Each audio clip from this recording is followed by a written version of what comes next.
It's safe to say that the Detroit Pistons are no longer a punchline. They're a problem. And if you watch that win over the Denver Nuggets and still aren't taking this team seriously, then you're not paying attention.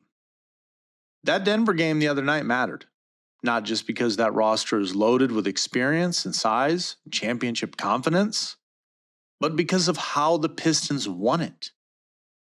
This wasn't a fluke night where shots randomly fell. This wasn't Denver sleepwalking. Detroit went toe-to-toe with one of the best teams in basketball and flat out outworked them. I mean, wow. I can't tell you how proud I am to see the Pistons bringing it back. They dictated stretches of that game. They matched physicality. They didn't fold when Denver made their runs. And most importantly, they closed the game. That's the biggest difference with the Pistons team right now. They're not just surviving games, they're finishing them.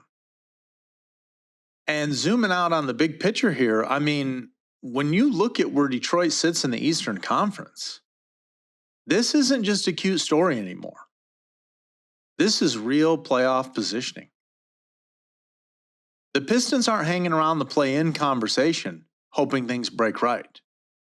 They're establishing themselves as a team nobody wants to see. I mean, you heard it on the Stephen A. Smith segment from ESPN. Night after night, they show up with an identity.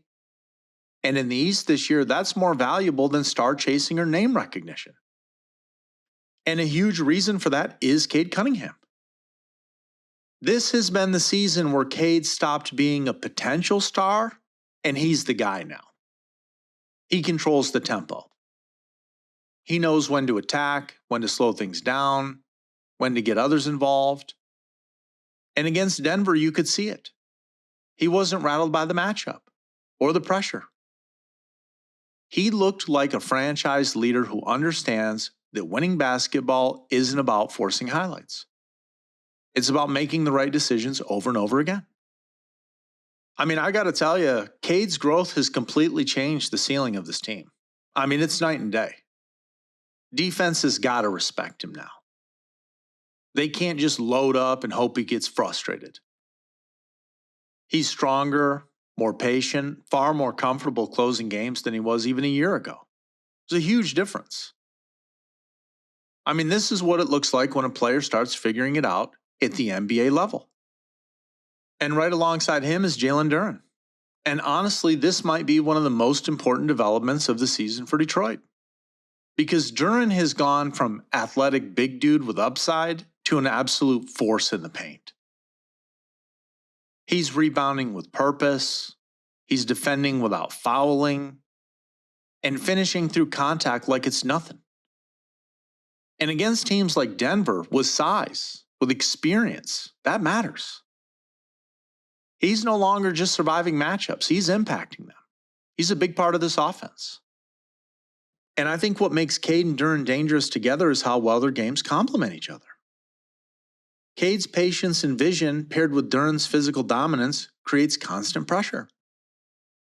If you help inside, Cade makes you pay. You stay home on shooters, and Duren punishes you at the rim. I mean, it's just been an incredible season to watch. That inside-out balance is playoff basketball, and Detroit has it. They've got it. I'm telling you guys. They look really good. And so let's talk about the dominance in the East for a second, because this conference isn't as wide open as people pretended it is. There are good teams, but there's a lot of flawed teams too. And the Pistons play harder than most of them. They defend, they rebound, they don't shy away from physical games. That travels into playoff series. Now, do I think that Detroit is cruising to the finals? I'm not going to go that far yet. But I do think they're firmly in the conversation as a team that can win a series, maybe two, if the matchup is right. And on that note, I think there's a couple potential postseason threats.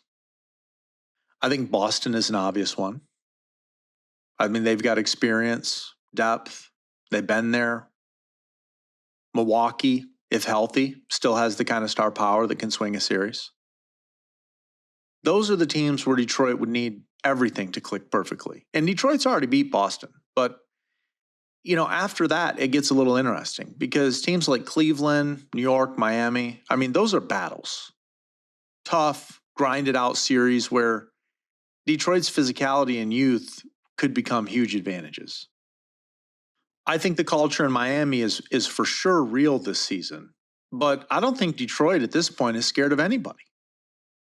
You've got New York, they're tough, but not overwhelming. If anything, I think they're more afraid of Detroit. And Cleveland has talent, but they can be inconsistent as well. None of those teams are walking into a series with Detroit feeling comfortable at this point, not from my view. And I think that's the key shift here because the Pistons are no longer hoping for respect. They're demanding it.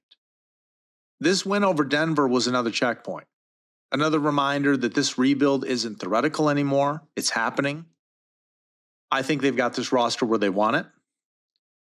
And Cade Cunningham looks like a franchise centerpiece. Jalen Duren looks like a foundational big boy. And the roster around them, the supporting cast, understands their roles. And so the Pistons are playing with the kind of confidence that only comes when a team knows it belongs. Detroit basketball looks very much back to being a physical, annoying, competitive team. And it's the exact kind of team that nobody wants to deal with when the game starts slowing down in April.